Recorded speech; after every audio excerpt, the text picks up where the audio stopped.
Okay, it's 6:02 p.m., October 21st, this Thursday, 2014. Welcome to the Nekoosa School District Annual District Meeting. The first thing that we'll do is Pledge of Allegiance. I pledge allegiance to the flag of the United States of America and to the republic for which it stands, one nation, under God, indivisible, with liberty and justice for all. We hold an annual district meeting every year.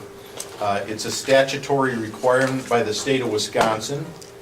And we hold the meeting for our community members to understand and participate in the approval of school district tax levy, school board salaries, and some other items such as student transportation, and those types of issues will be discussed during the meeting. So with that, we'll get started. The first thing that we do every year at our annual district meeting is elect a temporary chairperson to chair this meeting. I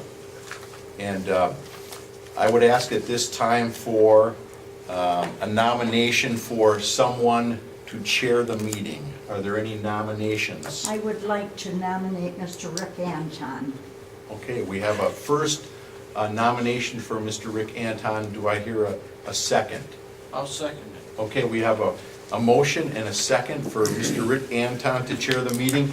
Are there any other motions or nominations? Yes, Mr. Anton. I'd like to have my name withdrawn. I appreciate the honor, but I'm unfamiliar with the whole flow of such a meeting, and I don't think I would add to it in any fashion and perhaps subtract from it because of that. Fair enough, Mr. Anton. I can tell you, though, that we can, if we can assist with that, we do have a form here, and it's pretty easy to follow. But you're... I'd still like to withdraw. Okay, very well. Thank you. Very well. Any nominations for a temporary chairperson to chair the meeting? I nominate Doug Husted. Okay, we have a motion for... Second. Okay, we have a motion and a second. Are there any other nominations for temporary chairperson for this meeting? Any other nominations for temporary chairperson? Any other nominations? Okay. All those in favor for Doug Husted to be the temporary chairperson for this meeting? Show of hands. Okay. Nays? Okay. All right. With that, I'll proceed. The first thing on the agenda is approval of minutes of the annual meeting held last year, October 17th, 2013. Do we have a motion to approve the minutes? Motion to approve the minutes. Okay, do we have a second? Second. Okay, all those in favor? Aye. Opposed? Okay, motion carried. The next item on the agenda is the report from our district administrator. All right. So, in preparing for tonight's meeting, I drafted a letter, and it's on page 4 of your handout. And I just wanted to cover a few of the great things that are happening in Nekoosa.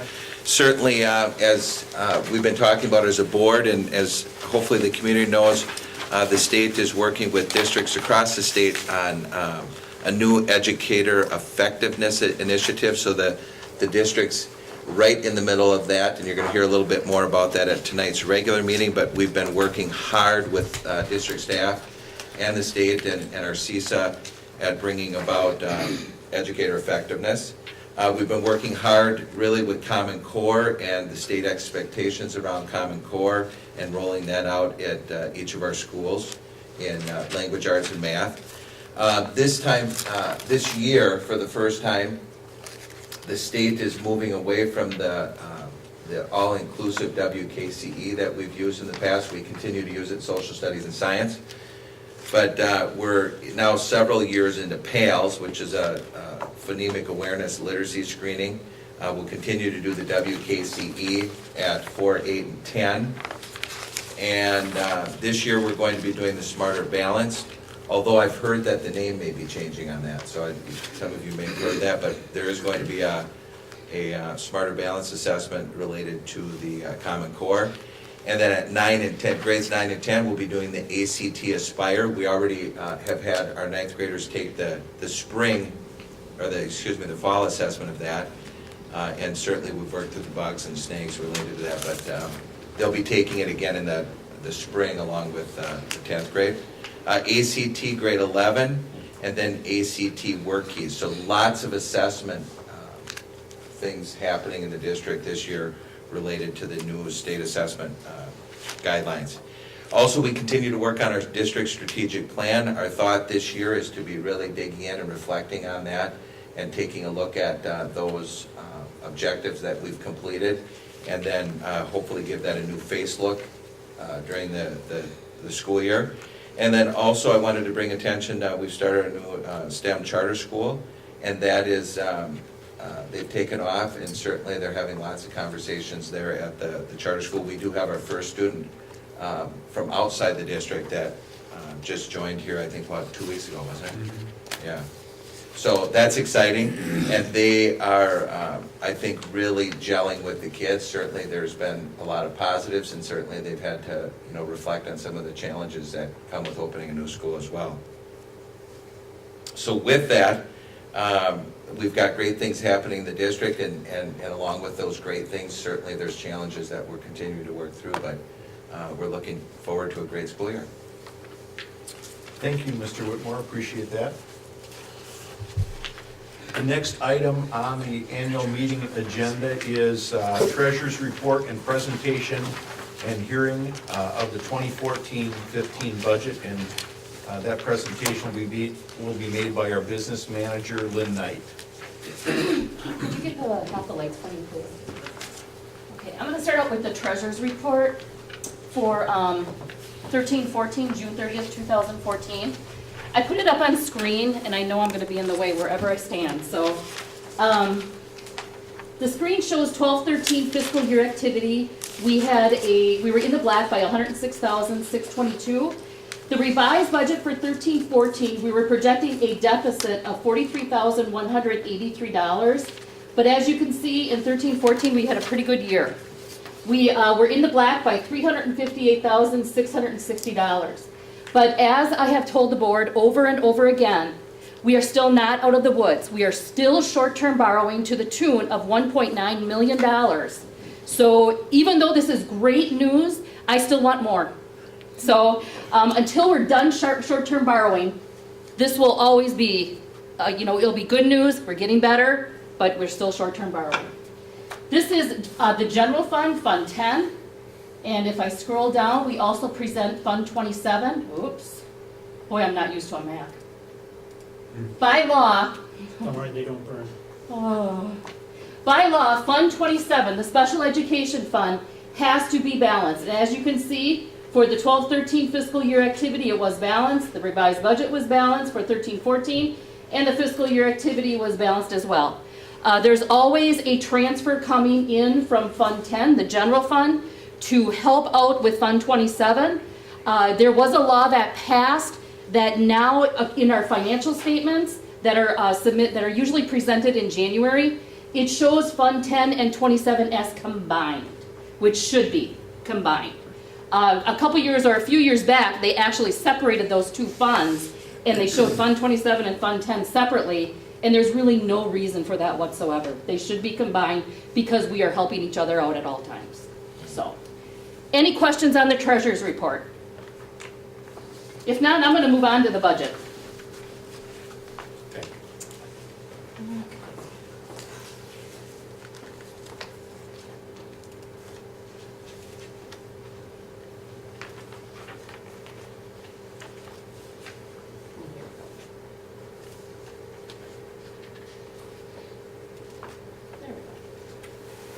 Okay, the budget starts out with our revenue limit worksheet.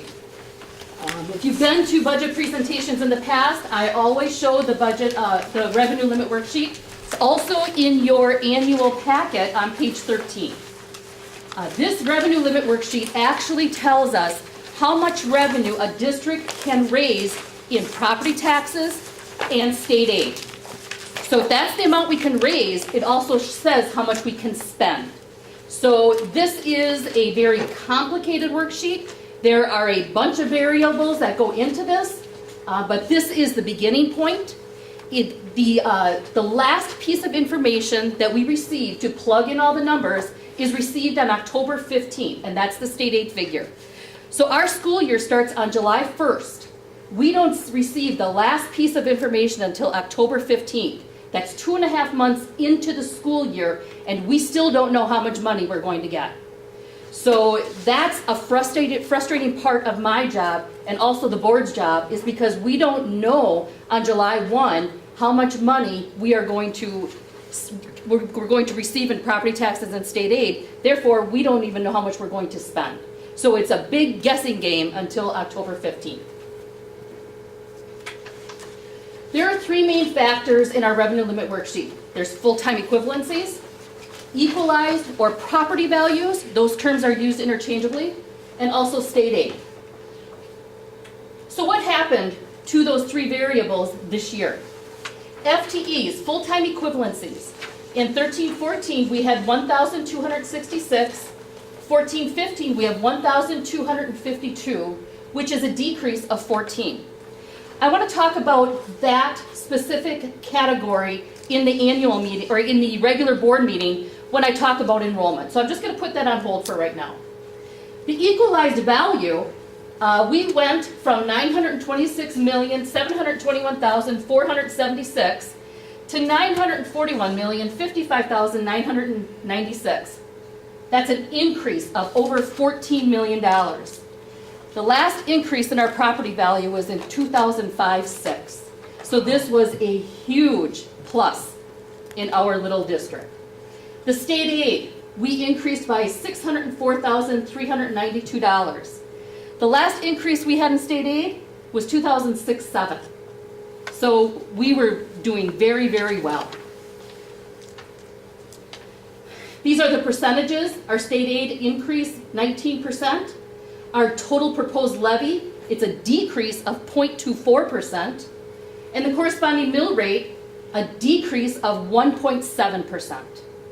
This is my favorite slide. Say that one more time. We had the last one. I really like that last one. Yeah, I like it all, so. So why did state aid increase so much? Well, it's a very complicated formula. It's more complicated than the revenue limit worksheet. So the state aid that we received this year is based on everything that happened last year. Now, if that's not confusing, I don't know what is. So we have 13-14 revenues increased from 12-13. So we're always dealing with 3 years. 13-14 expenses decreased. 13-14 shared costs decreased. So that means the 14-15 aid increased. In summary, it's complicated. Why did our levy and mill rate decrease? The levy decreased because our state aid increased. I'll do my little picture again. We have two sources of revenue. When one increases, the other decreases. It just so happens we were on the good side of that one. Our state aid increased, our property taxes are decreasing. In your packet, I have a history of the mill rate and the equalized value on page 12 if you're ever interested in studying that in detail. The mill rate is directly affected by the property value, and it's just a simple calculation. It's the amount of levy, $10,329,702, divided by the property or equalized value, $941,055,996, which equals the mill rate of $10.98. Just a very simple calculation. So what does this mean for our budget? Now that we know how much revenue we have, now we can talk about how much we're going to spend. I presented the budget in this format, however, in your packet, the budget is presented in two different views. On pages 8 through 10, that is the budget, which is exactly the same as this budget, but just in a different format, but by statutory requirements, that's the format the board has to approve. But it makes more sense looking at this. When you look at the budgets on pages 9 through 10, or 8 through 10, it's a little confusing. You really don't know what's in the budget. So I'm just going to go through this. The salaries and benefits represent 68% of our operating budget, over $10 million. Purchase services is busing, open enrollment, CESA payments, utilities, everything, all the services that we actually purchase from somebody else or someplace else. That's $3.2 million. The non-capital objects is typically your supplies, the library and media. There's a portion of technology budget because technology needs supplies as well, and also the buildings and grounds, over $850,000. Capital objects is building rental and building projects. Now, don't confuse this with a capital projects fund. This is a capital objects. It just means that anything we purchase over $10,000 and has a use, or over $5,000 and has a useful life of more than a year, we usually code it to a different code, which is capital objects. We have debt, which is our leases and short-term note interest, $235,000. Insurance, property liability, workman's comp, unemployment, that went up. Our workman's comp claims are horrible. That's $132,000. And just other miscellaneous items, $68,702. For a total operating budget in Fund 10, the general fund, and Fund 27, special education, $14,971,432. On pages 15 through 16, that's another format that was actually sent to the paper. I revised those numbers so they reflect the accurate numbers now. What I sent to the paper was incorrect because we didn't know the numbers when we sent it in. So, let's break it down by fund. We have the general fund, which is Fund 10, a balanced budget. Revenues equal expenses. Special education fund, which is Fund 27, balanced budget, statutory requirement. Revenues equal expenses. The debt service fund, our expenses are exceeding our revenues by $12,401. The reason for that is we have to levy on a calendar year and budget on a fiscal year. So the budget has the payments of October 2014 and April 2015. The levy, or the levy is actually, the revenues coming in is the April 2015 payment and the October 2015 payment. So they're never going to be equal. They're never going to match. So our expenses are always going to exceed our revenues because as we pay in more of the debt payments, our debt payments go down, but we have to budget for expenses and budget for revenue. So there's always going to be that difference. The other capital projects fund I am going to talk about in a little bit. The food service fund, balanced budget, $579,801, and the community service fund. The expenses are exceeding the revenues by about $34,000, and again, I'm going to talk about that in a bit as well. Here is the levies that are broken down by fund. We have the general fund levy down to $7.8 million, $8.34. The debt service fund is up $2.2 million, $2.37. And the community service fund stayed the same, which gave you a levy of $10.98 and a total, or the mill rate is $10.98 and the levy is $10,329,712. So what's going on with the other capital projects fund? Well, in 2009-11 biennial budget, there was Act 28 that was approved. Act 28 basically created an energy efficiency revenue limit exception. It was in the past where things were not good for school districts. We did not have enough money to even pay for payroll sometimes. So what did we do to help out, to keep our teachers, to keep our staff, to pay for these exorbitant health insurance costs? We had to defer some costs, and the easiest thing to defer is building maintenance. So a lot of school districts were putting off building projects, until the point where some buildings were actually deteriorating pretty badly. The legislature knew that, and they knew that they had to do something to help out school districts. So they created Act 28. In 2011, Act 32 was modified. They actually modified the law and produced Act 32. And this helped out in the fact that not only was Act 28 just for energy efficient, now it included operational costs. So if you were saving on operational costs, that's an allowable exemption under the Act 28 and Act 32. It also helped with the financing, because when we had a project under Act 28, it was 1 year. You had to do all your projects and throw it at the taxpayers. That's how it worked.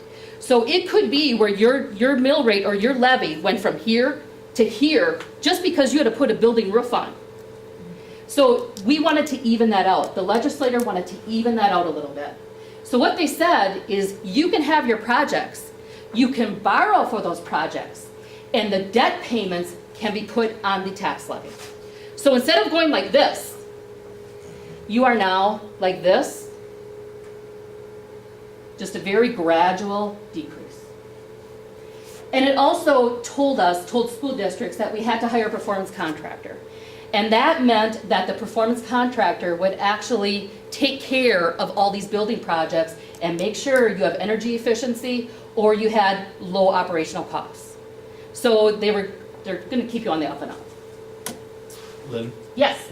for our audience, could you just briefly touch base, and I don't know if you were going to, but touch base on phase one of our performance contract? Yep, I was just getting to that. Thank Thank you, you. Doug. That's a great segue. So in 2013-14, the district utilized the exemption. We started out with phase one. And what we did this past summer, we were able to complete some projects. We got new windows. They're beautiful, aren't they? New windows and new window dressings in Humke. We have a new roof at Alexander Middle School. It's not 100% completed, but it will be hopefully by spring. We are in the progress of doing some light replacements at the middle and high schools, and the high school chiller and HVAC upgrades for the library and commons area. So we're slowly getting our buildings in shape. These are just phase one projects. Right now, our performance contractor is looking at other projects that can be financed through the performance contracting. We're going to have, Mr. Whitmore and I are going to have a meeting with our performance contractor at the end of this month. We're going to look at priorities of projects. We're going to come to the board with our priorities, and we're going to start the whole process over again, while the levy and the mill rate go down. So all of this can happen, and you still pay less taxes. So we're maintaining our buildings, which is phenomenal. What about that community service fund? We have new reporting requirements. It used to be where funds, the community service fund, or Fund 80, was left to the local level, where it should be. But the legislator thought that they needed to watch out for the local level and institute some laws. So they did. The districts must disclose planned Fund 80 expenditures. So during the annual meeting, and we'll be going over this in a minute, we have to let you know what we're going to spend that $250,000 levy on for community service projects. They also strongly encourage that we publish this information on the district's website. And hopefully, when this is approved, tomorrow, it'll be on the website. Districts must also report information to the Department of Public Instruction because they want to know everything. So on page 11, there is a sheet there that has the first paragraph. As part of the school district of Nekoosa's strategic plan, one of the goals is to increase parent-community involvement in the support of student learning. This includes developing relationships with all community stakeholders that can help focus and support this vision. The district is able to provide the following services utilizing the Community Service Fund. And these are our list of items we will be spending that $250,000 on. As you can see, it's all community related. And we've had our auditors, our local auditors, look at Fund 80 for the past 6 years. And 6 years ago, they looked at it in depth. And we cleaned it up 6 years ago, so I have absolutely no concern over this whatsoever. So, in summary, the proposed budget, our state aid increased, our equalized value increased, levy decreased, mill rate decreased, buildings are being maintained, community is involved, and Nekoosa is the place to be. I will entertain any questions. Question. Yes? These windows don't open, does that mean you're going to get air conditioning? Yes, that's a great question. The windows don't open. Does that mean we're going to have air conditioning at Humke Elementary? That was the plan. That would be in phase 2. And we had an agreement with our performance contractor that if it got too warm before phase 2 could be implemented, then we were going to bring in portable air conditioners. So yeah, we've talked about that extensively. But you know, we talked about the inoperable windows, and most of the school districts, I'd probably say about 98% of them that are replacing windows are going with this type. So, yes. You talked about the 2 separate acts giving you exemptions. Mm-hmm. I'm trying to define what the exemption means. So if it hadn't done that and you tried to do those things, would you end up with a different total and a different impact? The impact would be major cutting, because then it would have to come out of our operational budget. And our operational budget has already decreased. So I wouldn't say it's a new revenue source, but it is a source for us to go to if we need to maintain the buildings.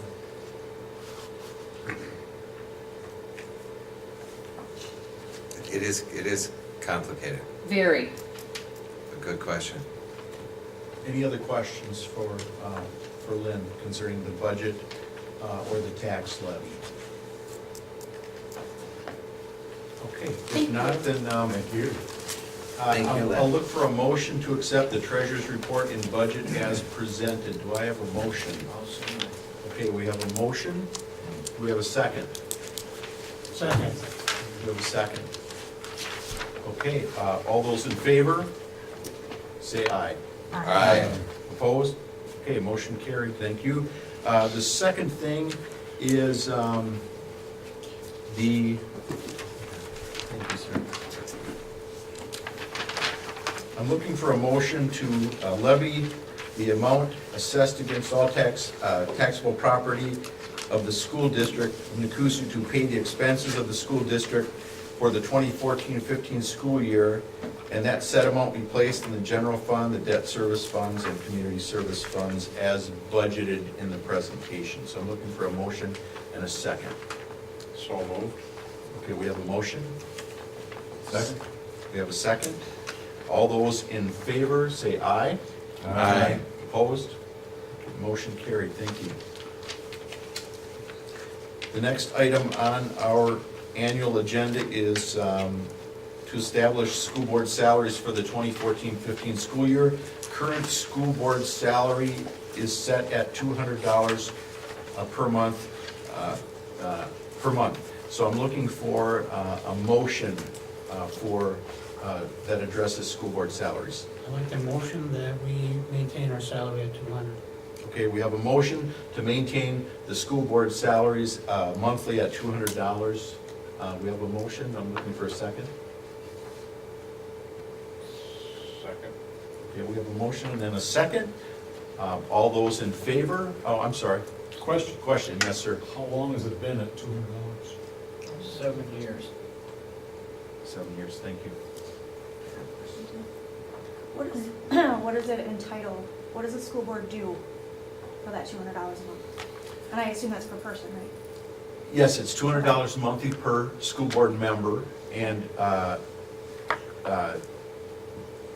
obviously there are monthly meetings that have to be attended, plus any special meetings that have to be made and attended per school board. There are regional meetings, there are state meetings that have to be attended by board members, so that's kind of a 50,000 foot level view. a school board member is involved basically in all the policy, administration, and strategic planning for the district. So as a school board, a big part of our responsibility is setting policy for the district so that the district administrator and his team can establish guidelines that will help follow those policies so that the district can stay in compliance with those policies. We have a strategic plan, Mr. Whitner talked about that. In that strategic plan, part of the responsibility of the school board is to oversee that strategic plan and ask for, from the administrative team, information back so that we can understand how the school board is tracking to that strategic plan. So that's, at a very high level, some of the duties of the school board member. Yes, sir. I guess I'm curious, I'm curious. How many hours a month, outside the meetings that you have, how many hours a month do you think you spend on businesses related, time related to the school board job that you have? And I would ask two of you to give me your best guess, off the cuff, as to the number of hours in a month. I want to choose Brian and Robert. You wanna go first, Brian? If I had to make a guess, I would say in excess of 40 plus hours. 40 plus hours a month. And I'm including in that, the time that I spend in the schools. When I come to the schools to visit, when I come and do the walk-arounds to visit the teachers, preparations for these meetings, research regarding policy, research regarding current state trends, changing statutes.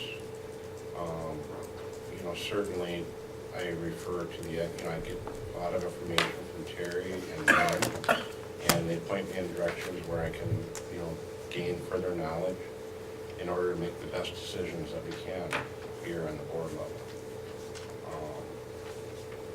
In addition, the planning, the strategic planning process is a big one.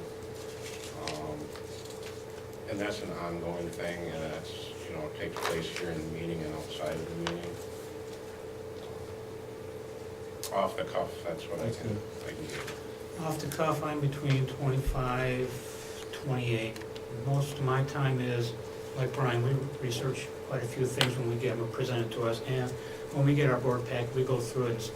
And there's some stuff that I like to, especially when we're doing policies, I like to compare our policy against other people's policies and see how we're sitting, and then if it reflects the state statute, look up the state statute. I get kind of picky that way. And then, once again, I like to walk the grounds.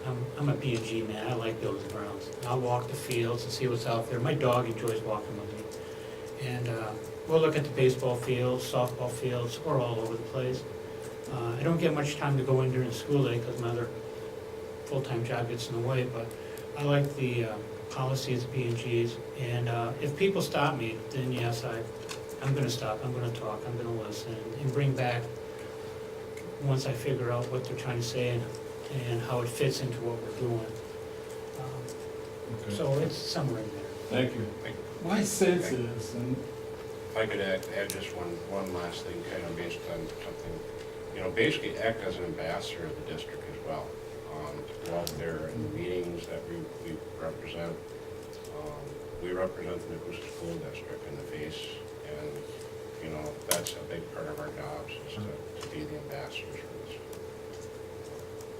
my sense is, from sitting in my chair just back home and attending a number of these meetings, and it's always been my opinion that the school board is a special organization.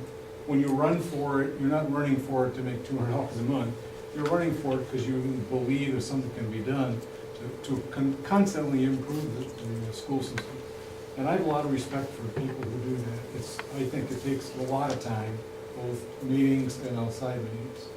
And And to the point, I would make a motion that $200 get raised to $225, just as a demonstration from the community that we value what you do. I would like to add something. If you're considering an increase for the school board, I do study other school boards in the state and what they get paid. We get a total printout on that every year from the state. So I studied that, and probably our wage is a little bit low, but most school boards have a stipend that if you have a special meeting, you get $25 or $35 for a special meeting. And many school districts right in the area do that. Yeah. And so. I suppose there's a number of different ways to Yeah. acknowledge what time you have put in. And one is stipends for sure, another one is just raising the number because we know you spend so many hours in and out of those kinds of meetings, trying to do the job. And my point of view is, we told our teachers we expected more for less for so many years, and we sort of fell into we're gonna do more Sure. with what we have. Sure. And I kind of like to get out of short-term borrowing before we even ask for anything for ourselves. Once we get past the short-term borrowing, we know we're sitting financially sound, everything's rock solid, then I like to say, okay, let's give ourselves a possible raise. Right now, in my opinion only, is I like to get that short-term borrowing gone. And if holding on to this 200 is doing my part of helping that short-term borrowing go on, I'm all for it. I mean, that's where I'm looking. Another thing that you were asking about what we do, we get emails almost daily from the district about things that are going on around the state and different school districts and other places that we spend time studying and we get a lot of information from different sources to help us to do the job that's required here. Well, I make the motion only because it's my personal opinion that you guys earn every nickel, and I think once in a while someone ought to throw you another half a nickel just to tell you thank you and continue to work. So I'm only one voice, emotion can die or live, whatever. All right, are there any other comments concerning the board salaries? Any other comments? I guess I would say, I feel the same way, that I didn't run for this position for $200 a month. And we've certainly asked a lot more out of our teachers, and I think I can certainly expect to get more for myself. And, and your appreciation that I receive from the teachers and the students is more than enough compensation. Okay, we have a motion and a second Yep. to keep the salaries at 200, and Mr. Anton, did you have a motion to raise it? Well, I don't know the order, but I made a motion that yes, they go up to 225. Okay, so we have a second motion to go to 225, a motion to go to 225. We will need a second on that motion. You have to vote on the first motion first. Do we? Okay. Yes. I would like to point out that prior to my second, Mr. Anton had his hand in the air. Okay. All right. That's a point of order. Yes, Brian is saying that Mr. Anton had his hand in the air before he made his second. I made the motion. Right, but there wasn't a second at that point. That's what Brian is saying, that there wasn't a second to your motion. The hand up is not a second, it's not a motion. The verbal second is a second to the first motion. Right. I wanted to point that out. Okay, so. I would say let's vote on that first, and if that. Let's vote on the first motion. We have a motion and a second to keep the board salaries at $200 per month. All those in favor say aye. Aye. Opposed? Okay, motion carried. To keep the board salaries at $200 per month. The next item on the agenda is a motion that transportation of students be left to the discretion of the school board. So do I have a motion for that? The transportation of students be left to the discretion of the school board. I so move. Okay, we have a motion, by Mr. Sprain, and a second. Okay, Mrs. Schmidt. Mrs. Schmidt. Mrs. Schmidt. Thank you. Okay. All those in favor? Aye. Aye. Opposed? Motion carried. The next item on the agenda is, we're looking for a motion that discretionary depository of school funds and hiring a school auditor to audit district accounts for the annual report be left to the discretion of the school board. Do I have a motion to address that? A motion. Okay, we have a motion by Mr. Sprain. Do we have a second? Second. Okay, we have a second by Mr. Johnson. All those in favor, say aye. Aye. Opposed? Okay, motion carried, thank you. The next item on the agenda is the authorization for the school board to borrow funds when necessary for the operation of the 2014-15 school year. I'm looking for a motion. So moved. Okay, we have a motion by Mr. Sprain. Is there a second by Mr. Geezy? All those in favor, say aye. Aye. Opposed? Motion carried, thank you.